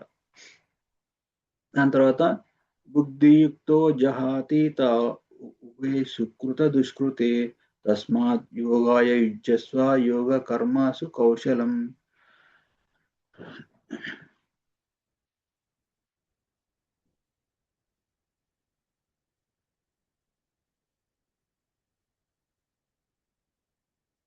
ఇక్కడ ఏమంటున్నాడు, భక్తి భక్తియుత సేవల యందు నియుక్తుడైన వాడు ఈ జన్మ యందే సుకృత దుష్కృత కర్మల నుంచి విముక్తుడవును. అందుకే స్వకర్మల నుండి నేర్పు అయినటువంటి వానికి యోగము వరకు ప్రయత్నించము. అంటే కృష్ణ ఏమంటాడంటే మనల్ని ఎప్పుడైతే మనం ఈ భక్తి యోగ మార్గాన్ని మనం పాటించకుండా కేవలం మెటలిస్ట్గా పనిచేసాం అనుకోండి, మనకు మంచి కర్మలు చెడు కర్మలు రెండు మనల్ని బంధించి మళ్ళీ ఈ భౌతిక ప్రపంచంలోకి తీసుకొస్తాయి. మంచి పని చేసాం అనుకోండి, దాని యొక్క మంచి రిజల్ట్స్ మనం అనుభవించడానికి మళ్ళీ రావాల్సి వస్తుంది. అలా చెడు పని చేసాం అనుకోండి, ఆ చెడు రియాక్షన్ అనుభవించడానికి మళ్ళీ రావాల్సి వస్తుంది, ఈ భౌతిక ప్రపంచంలోకి రావాల్సి వస్తుంది. ఈ భౌతిక ప్రపంచంలోకి వచ్చినప్పుడు మనము చాలా కష్టాలు ఎదుర్కోవాల్సి ఉంది. జన్మ, మృత్యు, జరా, వ్యాధి, ఆధ్యాత్మిక, ఆది భౌతిక, ఆది దైవిక క్లేశాలు, ఇవన్నీ కూడా మనకి ప్రతి జన్మలో మనకి ఎదురవుతాయి అన్నమాట. కానీ ఇప్పుడు ఈ భక్తి యోగ మార్గంలో పనిచేసే వ్యక్తి సుకర్మ దుష్కర్మ అంటే మంచి కర్మ చెడు కర్మ వాటి యొక్క ఫలితాలకి అతీతంగా రెండింటి నుంచి కూడా విముక్తి పొందుతాడు. అందుకే ఇటువంటి భక్తి యోగ మార్గాన్ని అనుసరించి పని చేయనేసి కృష్ణుడు అర్జునుడు చెప్తున్నాడు. దాని తర్వాత ఏమంటాడు,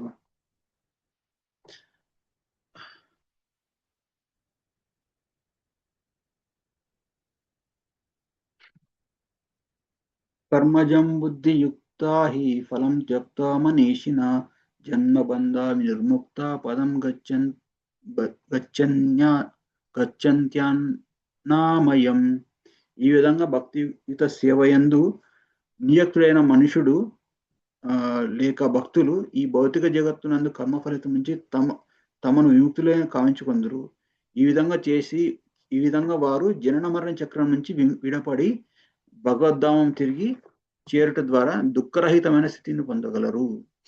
ఎవరైతే ఇటువంటి భక్తి యోగ మార్గంలో పనిచేస్తారో అటువంటి వ్యక్తులు చెడు కర్మలు మంచి కర్మలు రెండింటి నుంచి విముక్తి పొంది వాళ్ళు భగవద్ధామం వెళ్ళిపోయేసి అక్కడ సంతోషంగా ఉండగలరు అనేసి కృష్ణుడు చెప్తున్నాడు. దాని తర్వాత ఏంటి, యదా తే మోహ కలిలం వ్యవతితరిష్యతి తదా గచ్చంతి నిర్వేదం శ్రోతవ్యస్య శ్రుతస్య చ. ఎప్పుడు నీ బుద్ధి మోహమును దట్టమైన అరణ్యం దాటును, అప్పుడు నీవు వినవలసిన దాని ఎడల విరక్తిని కలిగినవాడవదు. అంటే ఇప్పుడు కృష్ణుడు ఏమంటున్నాడంటే, అందుకే నువ్వు ఈ ఉద్యోగాన్ని పాటించేసేసి గ్రాడ్యువల్గా మనకు అర్థమవుతుంది ఏది శాశ్వతం ఏది అశాశ్వతం, దేనికి ఇంపార్టెన్స్ ఇవ్వాలి, దేన్ని వదిలేయాలి, దేన్ని పట్టుకోవాలి, దేనికి డెడికేటెడ్గా ఉండాలి, దేనికి ఎంత ఇంపార్టెన్స్ ఇవ్వాలో అంత ఇంపార్టెన్స్ ఇవ్వడానికి మనకి మంచి జ్ఞానం వచ్చేస్తుంది అనమాట. సో దానివల్ల ఏంటంటే మన జీవితంలోకి వచ్చినా కానీ కొన్నిసార్లు మంచి శుభాలు జరుగుతాయి, కొన్నిసార్లు లాభాలు వస్తాయి, కొన్నిసార్లు నష్టాలు వస్తాయి, కొన్నిసార్లు మనకు తెలిసిన వాళ్ళు కోల్పోతాము. సో అటువంటివన్నీ ఉంటాయి అన్నమాట. సో ఇటువంటి ఉద్యోగంలో ఉండడం వల్ల ఏంటంటే మనకి ప్రతి దాని మీద సరైన అవగాహన ఉంటుందన్నమాట. సో దాని తర్వాత నెక్స్ట్ వర్స్ ఏం చెప్తున్నారు,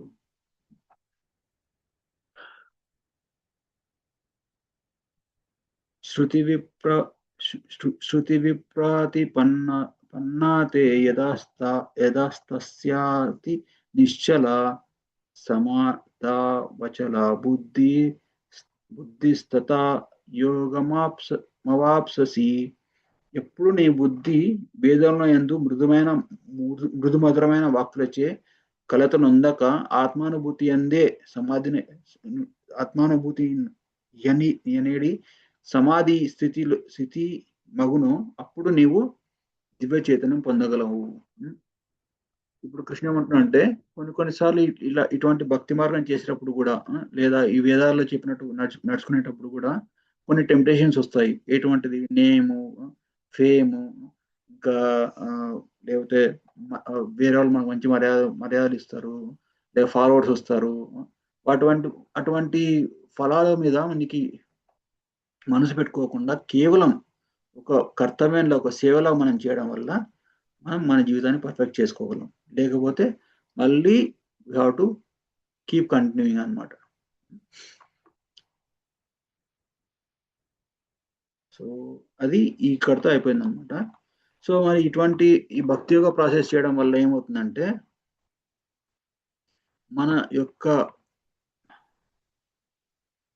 చూడండి శ్రీమద్ భాగవతం 10.14.58 అంటే 10వ స్కందం 14వ అధ్యాయము 58వ శ్లోకం.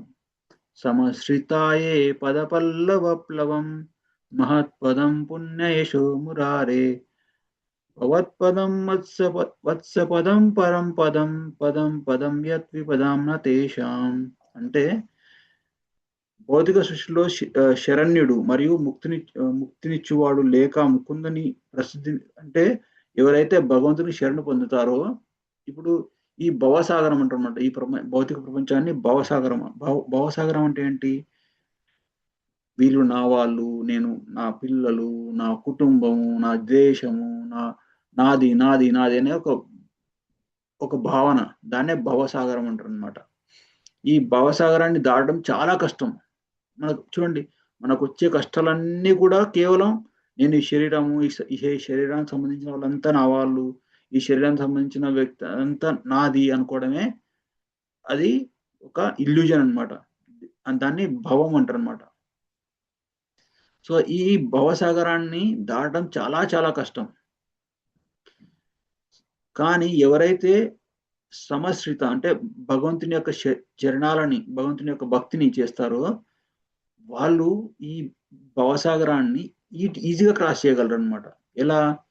అప్పుడు అటువంటి వాళ్ళకి ఈ పెద్ద సముద్రము మొత్తం శ్రింక్ అయిపోయేసి ఒక వత్సపదం అంటే ఒక ఆవు దూడ యొక్క మామూలుగా వర్షకాలంలో ఆవు దూడలు నడిచినప్పుడు వాటి గిట్టల యొక్క ఇంప్రెషన్ మామూలుగా భూమిపై పడుతుంది.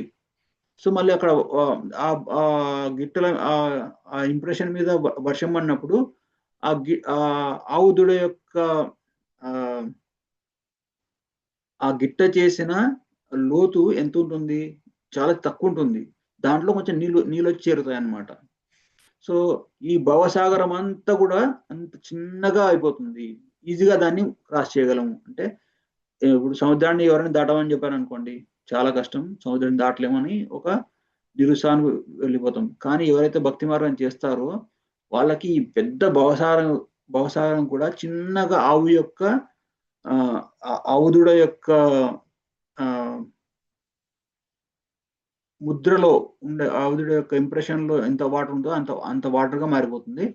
వాళ్ళు ఈజీగా క్రాస్ చేయగలరు అనమాట. అంటే చూడండి, ఎంత పెద్ద కష్టమైనా కానీ మనం భక్తి మార్గంలో ఉంటే చాలా చిన్నగా, చాలా తేలిగ్గా మనం దాటేయగలం. అందుకే భగవంతుని యొక్క కృప ఉంటే చాలా కష్టమైన పని కూడా చాలా ఈజీగా అయిపోతుంది.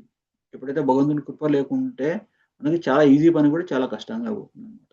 అందుకే భక్తి మార్గాన్ని ఒక డెడికేషన్ తోటి మనం చేయాల్సి ఉంటుంది. ఓకే, సో ఇంతటితో ఆపేద్దాం. మీకు ఏమైనా క్వశ్చన్స్ ఉంటే అడగండి ఇప్పుడు. Hare Krishna. Next different session. Okay, మీరంతా ఫాలో అయ్యారా?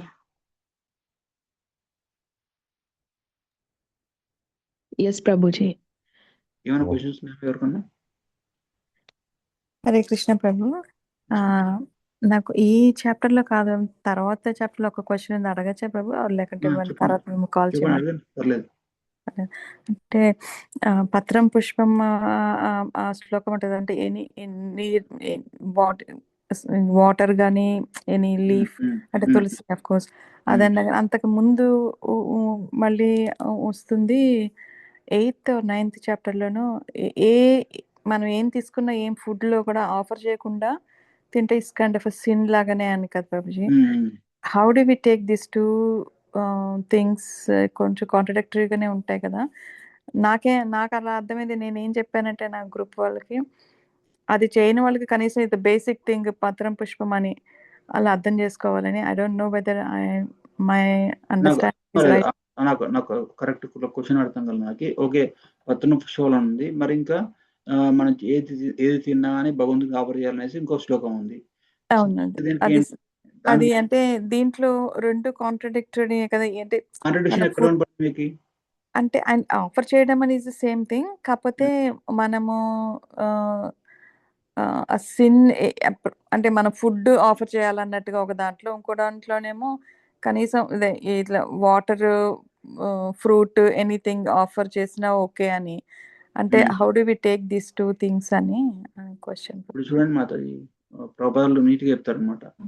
మనం భగవంతునికి ఏది తిన్నా కానీ భగవంతునికి నివేదన చేసి తింటేనే మనకు అది ప్రసాదం లాగా వస్తుంది. ప్రసాదం తినడం వల్ల ఏంటంటే మనం మామూలుగా ఇప్పుడు వ్యవసాయం చేసేటప్పుడు కానీ లేకపోతే వ్యాపారం చేసేటప్పుడు కానీ ఇప్పుడు పంట పండిస్తారు. పంట పండించేటప్పుడు చాలా జంతువులు చనిపోతాయి. అలాగే ఆ పంటని ట్రాన్స్ఫర్ చేసేటప్పుడు కానీ లేదా వ్యాపారం చేసేటప్పుడు కానీ చాలా చాలా కర్మలు చేయాల్సి వస్తుంది. అంటే ఫుడ్లో కూడా పాపం అనేది ఉంటుందన్నమాట. అందుకే మనం మీకు స్టార్టింగ్లో చెప్పాను కదా, ఎవరైనా మాంసాన్ని కొనే 6 మందికి ఈ సిన్ఫుల్ అంటే ఒక పాపం అనేది వస్తుంది. ఎవరు 6 మంది అంటే ఒక జంతువుని కొన్నవారు, ఒక జంతువుని చంపడానికి అమ్మిన వాళ్ళకి ఒకటి, జంతువుని చంపిన వాళ్ళకి, జంతు మాంసం కొన్న వాళ్ళకి, జంతు మాంసం వండే వాళ్ళకి, జంతు మాంసం తినే వాళ్ళకి, వాళ్ళందరికీ కూడా ఈ సిన్లో అంటే ఈ పాపంలో ఒక భాగం వచ్చేస్తుంది అనమాట. అంటే వాళ్ళంతా కూడా పాపానికి గురవుతారు. సో మరి పండించేటప్పుడు కూడా చాలా వైలెన్స్ జరుగుతుంది, వండేటప్పుడు చాలా వైలెన్స్ జరుగుతుంది, కొన్ని చనిపోతాయి.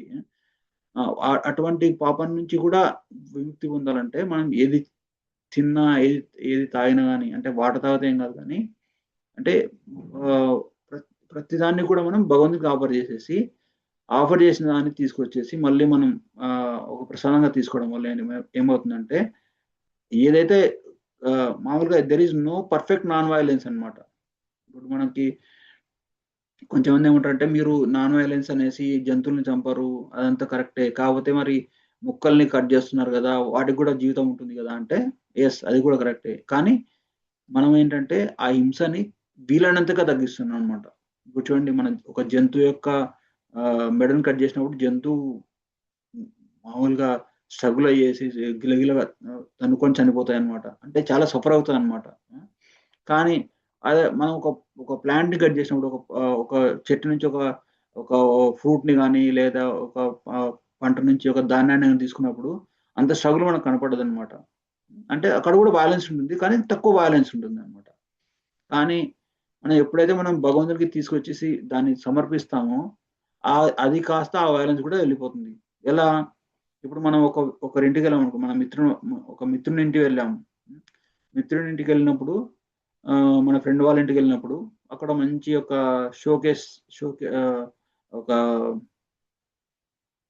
చిన్న షోకేస్లో మంచి ఒక బొమ్మ కనపడింది అనుకోండి, ఒక ఆటోమేటిక్ బొమ్మనో లేదా వీడియో గేమ్ ఏదైనా కనపడింది అనుకోండి.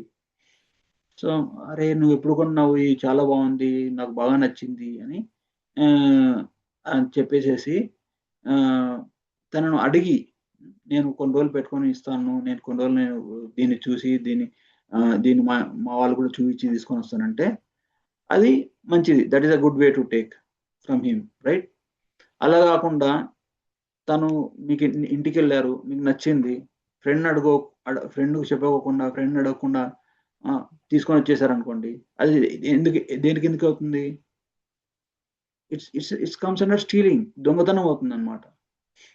సో అలాగే మనం కొంచెంమంది అనుకుంటారు అనమాట, దేవుడే మనకు అన్ని ఇచ్చేసాడు తినమనేసి, మనం తింటున్నాం, దాంట్లో తప్పేముంది అంటారు అనమాట. అది అది ఎలా అంటే, ఫ్రెండ్ ఇంటికి వెళ్ళేసి ఆ ఫ్రెండ్ మన ఫ్రెండే కదా అని తీసుకొని వచ్చేసాం, తీసుకొని రావడం వేరే ఉంటుంది. మన ఫ్రెండ్ అయినా కానీ తనకు చెప్పి, లేదా మన బంధువుల ఇంటికి వెళ్ళినా కానీ ఏదైనా నచ్చింది అనుకోండి, నేను ఇది తీసుకెళ్తున్నా, నేను మళ్ళీ తిరిగి ఇచ్చేస్తాను, లేకపోతే వాళ్ళకి చెప్పి నాకు ఇది నచ్చింది నాకు ఇవ్వగలవా అంటే, తీసుకో పర్లేదు అనేసి వాళ్ళు ఇచ్చారనుకోండి, అది ఈజ్ పర్ఫెక్ట్లీ యాక్సెప్టబుల్. అలా చెప్పకుండా తీసుకోవడం వల్ల ఏంటంటే అది మనకి ఒక దొంగతనం కిందకి అవుతుంది అనమాట. అలాగే భగవంతుడు మనకు అన్ని ఇచ్చాడు, కానీ మనం భగవంతుడికి ప్రేమగా మనం ఏదైనా సమర్పించామనుకోండి, అది భగవంతుడికి చెప్పి తీసుకుంటున్నాడు. కృష్ణ మేము ఇది తీసుకుంటున్నాము, తినాలి బతకాలి కాబట్టి, సో మాకి అనుగ్రహించు అంటే, దాన్ని భగవంతుడు ఫస్ట్ ఆరగించేసి దాంట్లో ఉన్న పాపానంతా తీసేసేసి మనకి ప్రసాదం లాగా ఇస్తారనమాట. మనకు భగవంతుడికి ఇచ్చేది మన నైవేద్యం, నివేదన. కానీ భగవంతుని ద్వారా మనకు వచ్చేది ప్రసాదం, అంటే మెర్సీ, అంటే కరుణ, కృప. సో మరి మరి భగవంతునికి మనకు అవసరమా? భగవంతుడికి మన మన ఆఫరింగ్ అవసరమా? మనం చేసే ఆఫరింగ్ భగవంతుడికి ఏం తినడు. భగవంతుడే అన్నిటికీ ఇప్పుడు చూడండి, ఒక మల్టీ మిలియనర్ ఉంటాడు, తనకి చీప్ ఫుడ్ ఇచ్చామనుకోండి తనకు తీసుకోడు కదా. కానీ కృష్ణ ఏమంటాడంటే, నువ్వు ప్రీతిగా ఆఫర్ చేసేది పత్రం పుష్పం ఫలంతో ఏం, నువ్వు ప్రేమతో ఆఫర్ నాకు ఒక పత్రాన్ని కానీ, ఒక పుష్పాన్ని కానీ, ఒక ఫలాన్ని కానీ, ఒక తోయం అంటే వాటర్ కానీ ఆఫర్ చేస్తే నేను దాన్ని యాక్సెప్ట్ చేస్తాను అని కృష్ణుడు చెప్తాడు అనమాట. మరి ప్రభాలో అదే చెప్తారు, భగవంతునికి ఏది సమర్పించాలో భగవంతుడే చెప్తున్నాడు. నాకు మాంసం తినడం ఇష్టం, నేను ఒక జంతువుని చంపేసి మాంసం తీసుకొచ్చేసి కృష్ణ ఇదిగో మాంసం తీసుకుంటే అది భగవంతుడికి ఇష్టం ఉంటుంది. ఎటువంటి ఫుడ్ ఆఫర్ చేయాలి? పత్రం అంటే వివిధ రకాల ఆకుకూరలు, లేకపోతే తులసి ఆకులు కానీ, లేకపోతే అది పత్రం కిందకి వస్తాయి అన్నమాట. పుష్పం వివిధ క్యాలీఫ్లవర్ అది కూడా పుష్పం కిందకి వస్తుంది. లేదా మనం మామూలుగా ఆరతిలో ఆఫర్ చేసే రోజ్ ఫ్లవర్స్, చామంతిలి, అవన్నీ వివిధ రకాల పుష్పాలు వస్తాయి అన్నమాట. ఫలం అంటే అన్ని రకాల కూరగాయలు, అన్ని రకాల ధాన్యాలు, అన్ని రకాల ఏమంటారు ఇంకా ఫ్రూట్స్, అవన్నీ కూడా ఫలం కిందికి వస్తాయి అన్నమాట. తోయం అంటే వాటర్, వివిధ రకాల నీళ్లు. మనం అంటే కృష్ణుడి దీనివల్ల మనకి ఏం తెలుస్తుంది అంటే, భక్తి మార్గం అనేది చాలా సింపుల్ అనమాట. ఎంత గొప్ప వాళ్ళైనా, ఎంత పేదవాళ్ళైనా కానీ, వాళ్ళ దగ్గర ఫుడ్ ఏం లేకున్నా కానీ కేవలం కనీసం వాటర్ కూడా ఆఫర్ చేయవచ్చు. రోజు భగవంతుని ముందు ఒక గ్లాస్ పెట్టేసి దాంట్లో తులసి ఆకేసేసి కృష్ణుడికి ప్రేమగా ఆఫర్ చేస్తే కృష్ణుడు ఆ నీళ్ళను కూడా ఎంతో ప్రీతిగా తీసుకుంటాడు అనమాట. ఎందుకంటే చూడండి, ఇప్పుడు ఒక ఇంట్లో ఉన్నారు, ఒక ఇంట్లో పిల్లలు ఉన్నారు, ఒక 2-3 పిల్లలు ఉన్నారు అనుకోండి. ఇంటికి వెళ్ళేటప్పుడు తండ్రి ఏం చేస్తాడంటే, తన ఆఫీస్ నుంచి వచ్చేటప్పుడు అరే పిల్లలు తింటారు అనేసి ఏదో స్వీట్ షాప్కి వెళ్ళేసి, ఒక జిలేబీ షాప్కి వెళ్ళేసి ఒక కేజీ జిలేబీ తీసుకొని వస్తారు అనమాట. ఇంటికి తీసుకొని వచ్చేసి పిల్లలు జిలేబీ తెచ్చాను తినండి అంటారు అనమాట. సో అప్పుడు పిల్లలందరూ వచ్చేసి జిలేబీ తీసుకొని పటపట తినేస్తారు అనుకోండి, దట్ ఈజ్ ఓకే, కృష్ణుడికి ఓకే అనిపిస్తుంది. తండ్రి ఏం బ్యాడ్గా ఫీల్ కాడు. కానీ ఎవరైనా పిల్లలు నాన్న నువ్వు ఎంతో కష్టపడి తెచ్చావు కదా, నువ్వు ఫస్ట్ నువ్వు తీసుకో అనేసి ప్రేమగా తండ్రికి ఇచ్చారనుకోండి, దట్స్ హౌ లవ్ డెవలప్స్. అప్పుడు తండ్రి చాలా సంతోషపడతారు అనమాట. ఆ జిలేబీ తెచ్చింది ఎవరు? తండ్రే. ఆ స్వీట్స్ తెచ్చింది తండ్రే. కానీ ఎప్పుడైతే ప్రేమగా తన పిల్లలు తనకి స్వీట్ని ఆఫర్ చేశారో, నాన్న నువ్వు తిను, నువ్వు తిను, నువ్వు తిన్న తర్వాత మేము తింటాం అనేసి ప్రేమగా తండ్రికి పెట్టారనుకోండి, అప్పుడు తండ్రికి పిల్లల పట్ల ప్రేమ ఇంకా పెరిగిపోతుంది. పిల్లలకి తండ్రి పట్ల తండ్రికి పిల్లల పట్ల ప్రేమ ఎక్కువ అవుతుంది, పెరిగిపోతుంది అనమాట. అలాగే మనకు అన్ని భగవంతుడే ఇస్తాడు. కానీ భగవంతుడికి ప్రేమగా మనం ఏదైనా ఇచ్చినప్పుడు భగవంతుని మన పట్ల ప్రేమ ఎక్కువైపోతుంది అనమాట. అంటే అలా మనం 2 విషయాలు, ఒకటేంటి, ఆ ఫుడ్తో ఉన్న పాపాన్నంతా మనం దాన్ని నశింపజేస్తాము, అదొకటి. ఇంకో విషయం ఏంటంటే, మనం ప్రేమగా ఆఫర్ చేసినప్పుడు మనలో భక్తి భావన పెరుగుతుంది. భగవంతుడు మన పట్ల ప్రీతి చెందుతాడు అనమాట. అర్థమైందా? క్లియర్ అయిందా మీ డౌట్? ఎస్ ప్రభుజీ, క్లియర్ అయింది ప్రభుజీ. Thank you Prabhuji. ఇంకెవరికైనా ఏమైనా క్వశ్చన్స్ ఉన్నాయమ్మా? హరే కృష్ణ ప్రభు. చెప్పండి ప్రభు, ఒక చిన్న డౌట్ ప్రభు. క్లాస్ చాలా బాగుంది ఈ రోజు. ప్రభు ఒక నా డౌట్ అడిగారు ప్రభు. సో మీరు 16 రౌండ్ ఎందుకు చేస్తారు? సో మామూలుగా అది సైంటిఫిక్ ఏదైనా లింక్ ఉందా అని చెప్పేసి అడిగారు ప్రభు. మామూలుగా ఏంటంటే సతతం కీర్తయంతో మామూలుగా 24 గంటలు జపం చేయాల్సి వస్తుంది అనమాట. ఎవరైనా భక్తి మార్గంలో ఉన్నప్పుడు సతతం కీర్తయంతో అంటారు అనమాట. ఎప్పుడు భగవంతుని నామాన్ని స్మరిస్తూ ధ్యానిస్తూ జపం చేస్తూనే ఉండాలి. కానీ మనం 24 గంటలు చేయగలమా? ప్రభుపాదుల వారు ఏమంటారంటే అమెరికా వచ్చినప్పుడు వాళ్ళ శిష్యులు చెప్తారనమాట, రోజు కనీసం ఎప్పుడు జపం చేస్తూనే ఉన్నా 24 అవర్స్ జపం చేయనట్టు అనమాట. ప్రభుపాదుల శిష్యులు ఏమంటే, ప్రభుపాద మేము 24 అవర్స్ మాకు కష్టం కాదు అంటే, సరే రోజు 64 రౌండ్లు జపం చేయండి సరిపోతుంది అంటారు అనమాట. 64 రౌండ్లు జపం చేస్తే మీకు మిమ్మల్ని మీరు పర్ఫెక్ట్ అయిపోతారని చెప్తారు అనమాట. 64 రౌండ్లు అంటే 8 గంటలు 9 గంటలు అయితే ప్రభుపాద మేము అంత టైం మేము జపం మేము పెట్టలేమంటారు అనమాట. సరే కనీసం ఒక 32 రౌండ్లు చేయండి అంటారు అనమాట. 32 రౌండ్లు అంటే కూడా కనీసం 4 గంటలు పడుతుంది ప్రభుపాద, మేము 4 గంటలు రోజు జపం చేయలేమని చెప్పి అంటారు అనమాట. సరే ఇంకా లాస్ట్ ఇంకా అంతకంటే తక్కువ లేదు, కనీసం 10 రౌండ్లు జపం చేయండి అని అనమాట. అంటే 2 గంటలు కాబట్టి సరే ప్రభుపాద అనేసి వాళ్ళు యాక్సెప్ట్ చేస్తారు అనమాట. సో అలా మనకి అంటే 16 రౌండ్లు అలా ఫిక్స్ అయిపోయింది అనమాట. 16 రౌండ్లు జపం చేయడం వల్ల ఏంటంటే మనము ఆ 2 గంటలు జపం చేయడం ద్వారా అది మనం ఎప్పుడు 24 గంటలు జపం చేయాలి. 24 గంటలు మనం కీర్తించడం అనేది కృష్ణుడు చెప్తున్నాడు, కృష్ణుడు స్టాండ్ అది. సతతం కీర్తయంతో ఎప్పుడు దాన్ని జపం చేస్తుందని చెప్పమని చెప్తాడు. మనం అంత చేయలేం కాబట్టి గురువులు అనేవాళ్ళు తగ్గించేసి 10 రౌండ్లు జపం చేయంటాడు అనమాట. ఎవరైతే దీక్ష తీసుకోవాలి మామూలుగా ఇనిషియేట్ అవ్వాలనుకున్న వాళ్ళు ఒక గురువుని యాక్సెప్ట్ చేసేసి కనీసం 10 రౌండ్లు జపం చేసి కనీసం ఒక సంవత్సరం 3 సంవత్సరాలు 5 సంవత్సరాలు జపం చేసిన తర్వాతనే గురువు దీక్ష అనేవారు ఇస్తారనమాట. లేదు మాకు 10 రౌండ్లు కూడా కష్టమే అంటే ఎంతో కొంత మీకు 2 రౌండ్లు 4 రౌండ్లు 6 రౌండ్లు మామూలుగా ఇటువంటి వాళ్ళకి దీక్ష 10 రౌండ్లు జపం చేయలేని వాళ్ళకి ఆ దీక్ష తీసుకునే ఎలిజిబిలిటీ రాదనమాట. ఎవరైనా దీక్ష తీసుకోవాలన్నప్పుడు కనీసం 10 రౌండ్లు కొన్ని సంవత్సరాలు చేయాల్సి వస్తుంది. నేను దీక్ష తీసుకునే కంటే ముందు 3-4 ఏళ్ళు చేస్తే తప్ప మాకు దీక్ష ఇవ్వలేదు. కనీసం 10 రౌండ్లు జపం చేస్తూ 4 నియమాలు పాటించాలి, ఒక 3-4 ఏళ్ళు పాటిస్తే తప్ప మనకి దీక్ష అంటే ఇనిషియేషన్ అనమాట. అంటే మన అప్పుడు దీక్ష ఇచ్చినప్పుడు మనకి అఫీషియల్గా మనం గురువుకి ఈ భక్తి యోగ మార్గాన్ని నేను జీవితాంతం పాటిస్తానని ఒక దీక్ష తీసుకోవడం అనమాట, ఒక ప్రతిజ్ఞ చేయడం లాంటిది అనమాట. అటువంటి దీక్ష ఇచ్చే కంటే ముందే గురువు మనల్ని పరీక్షిస్తాడు అనమాట. ఎందుకు పరీక్షిస్తాడు? ఇటువంటి కమిట్మెంట్ మీరు తీసుకోగలరా, మీరు జీవితాంతం దీన్ని పాటించగలరా లేదనేసి ఒక పరీక్ష లాంటిది పెడతారు అనమాట. ఆ పరీక్షలో మనం పాటించాలంటే మనం ఇప్పటి నుంచే జపం చేయాలి. జపం చేసి ఈ 10 రౌండ్లు జపం చేయడం వల్ల మనకి గురు కృప అనేది మనకు వస్తుంది అనమాట. గురువు కృప రావడం వల్ల ఆటోమేటిక్గా కృష్ణుడు కూడా మనల్ని యాక్సెప్ట్ చేస్తాడు అనమాట. అర్థమైందా? ఎస్ ప్రభు. ఇంకెవరికైనా ఏమైనా క్వశ్చన్స్ ఉన్నాయా? సరే ఆపిద్దాం మరి. శ్రీమద్ భగవద్గీతకి జై శ్రీ ప్రభుపాదకి జై అనంత కోటి. Thank you very much. Hare Krishna.